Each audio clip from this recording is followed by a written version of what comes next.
Hi, my name is Daniel. I'm from Transport Trailer Sales. I'm going to be showing you around your 2018 Jayco JAYFLIGHT 29 RKS. We're going to be starting off in the back bumper here. Pull this cap out. This is where you are going to find your sewer hose once we put it inside. We just keep it in the back bumper here with that cap. We've got the hole for it to vent. That way it doesn't stink up the inside of the unit. Right here at the back corner, you do have your power cord. It is just a standard 30 amp plug-in. This does extend. I mean, I do believe it is about 15 feet long when fully extended. You can buy extension cords from us if you were to want to have any longer of a cord.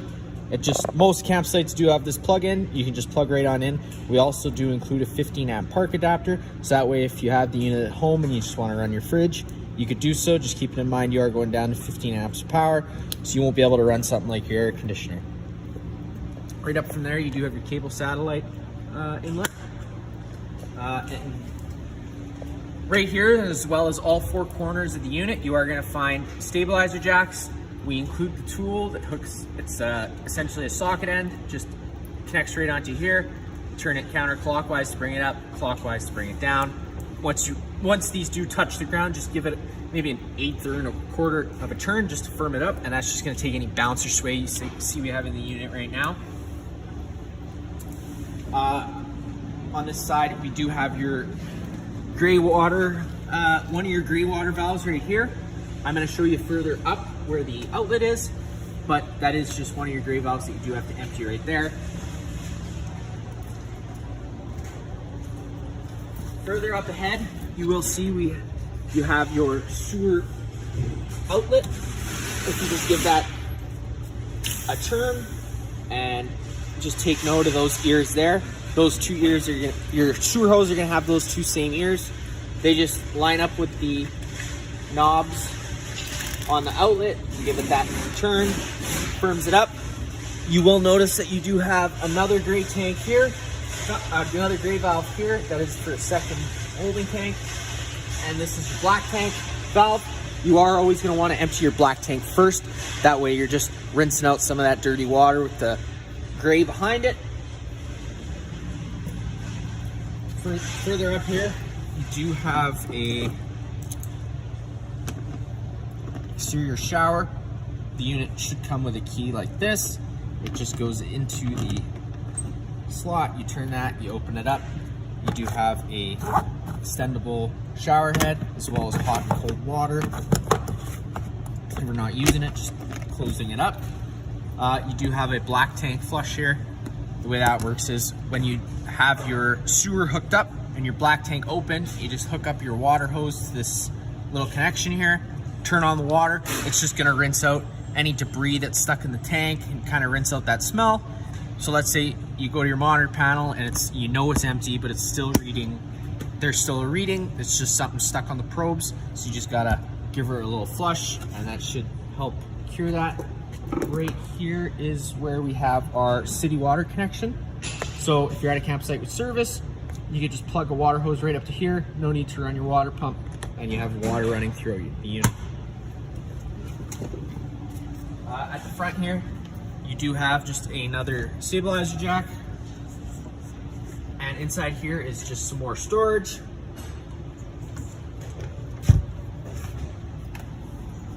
Around at the front of the unit, you do have just a nice little, I guess a work light. If you're changing your battery or changing your propane tanks over and in the dark. Inside this gray box here, you do just have that is where the battery's kept.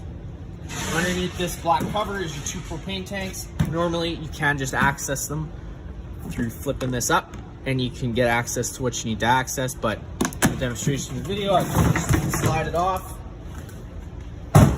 Right at the front of the tank here, you will notice we do have a little selector valve. So with the selector valve pointed this way, you're gonna be running off this tank. With the selector valve running the opposite way, you're gonna be drawing off that tank.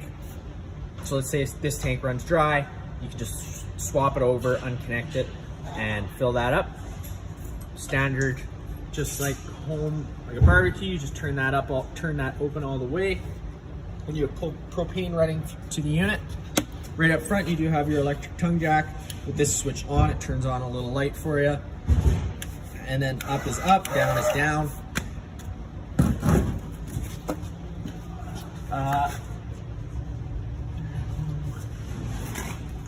Inside this compartment here, you do have just a little bit more storage.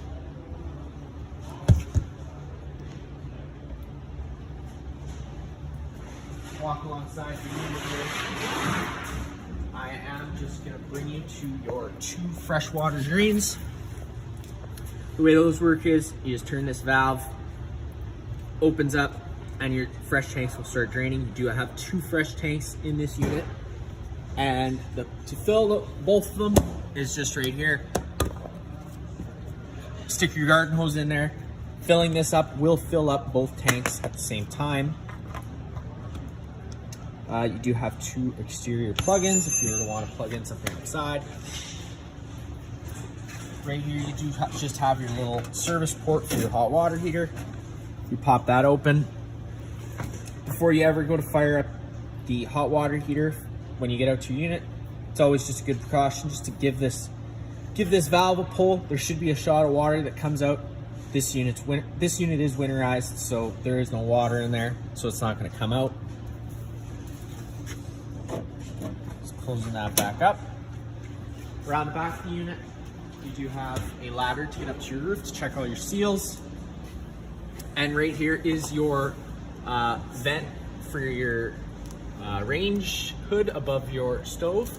So the old owner did put this little netting up here, maybe just to keep the critters out.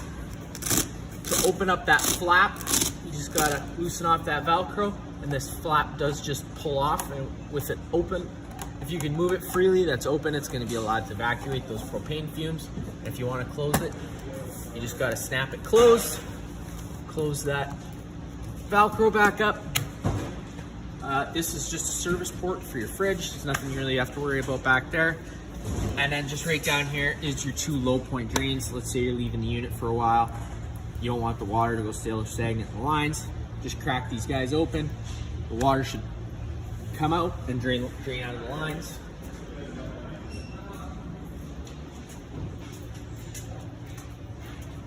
You get inside, you just do have this nice patio door. You do have an assist handle. The way that works is you just push it up, hold it 90 degrees, it falls back into place, locks into place. Grab your stairs, grab that nice bar there, pull down. That last step should flip down. You just got the patio door, you open it up, and you can step on in. First thing, down on your left here, you do have a fire extinguisher. That's going to be just like any other fire extinguisher. Pull the pin, aim, and shoot. You do have a little entry light switch right here on the left, and on the right is just your exterior awning light, LED strip light. Yeah, and then right next to that, you do have your slide out button. Hit that slide out button out. The slide out's going to start making its way out. Always making sure that you know what's on the other side of that slide out as it's opening, because you don't want to run it into anything. You're gonna know that slide out's fully extended when you hear the whines of the motor and the clicking. That's when you can stop.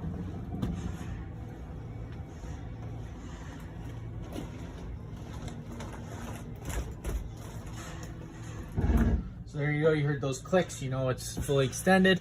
Right up here is just your monitor panel system. So you got your battery, which goes low, fair, good, and charging. We're currently plugged in, so it's charging.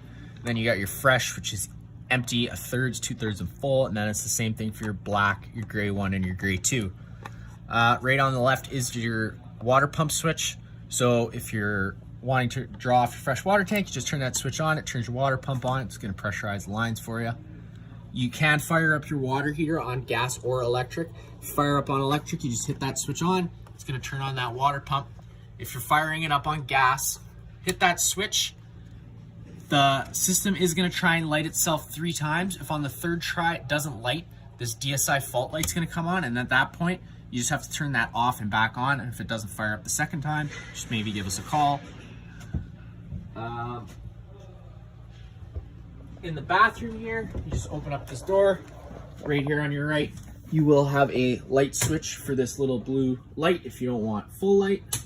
And you also have 2 interior light, regular lights, and they're also on their own center push buttons, so you can turn one off, one on. You got your toilet, flusher on the right, shower with hot and cold water, sink. Inside this bathroom is where you find your main GFI plug. If you ever have an outlet that doesn't work, you got test on the bottom, reset on the top. Just so if you ever have an outlet that doesn't work, that's just the first thing I would check. Taking a step back here. All the lights in this unit are on their own center push buttons for the most part, including inside the bedroom. You do have one light at the end of the bed and 2 lights above your head. If you grab the foot of the bed, you can lift that up and get access to your front storage compartment, as well as your own little storage underneath your bed. Storage on each side of the bed as well as overhead, and you do have a little 12-volt charging station on the one side with regular outlets on both sides of the bed. You have a fire exit on this side. The way that's going to work, you just pull this little tab, the screen's going to pop out. Just take this handle, push it, that handle's going to come out, and out you go out the window. You will notice throughout the unit you do have floor registers. That is going to be where the heat pushes. That's going to be where the heater pushes the heat through. And the way you turn that on is you got your thermostat here. You're gonna hit that button one time, it's just gonna illuminate itself. Hit that button a second time, it's gonna go into auto fan. So that's just moving air with the air conditioner, no cooling or heating involved. If you hit that button again, you're gonna get into cool auto. So it's gonna become an on-demand system and come on in and out as needed. And up and down is just changing your temperature. Hit that button again, you will go into furnace. At this point, your furnace is going to fire up. The furnace is going to try and light itself 3 times. Once it's lit, it's just going to move all its air through the floor registers, like I said before. Hitting that button again just turns the fan off, or turns the air off. Just at the entertainment center here, you do have storage above. Inside this little compartment here is where you're going to find your 2 remotes. One is for the stereo and the other one is for the TV, which is also a smart TV. And right down here, you do have your cable satellite inlets.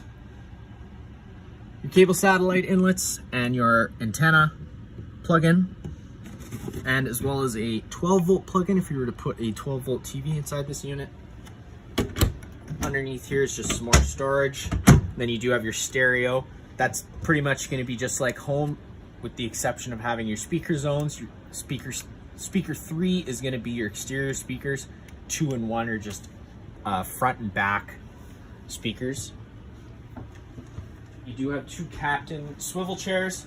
Just keep a note that they are facing the way they are because the Slido has to have enough room to come in. So just making sure you do have that, make enough room for that slide out to come in before you ever do try to bring it in.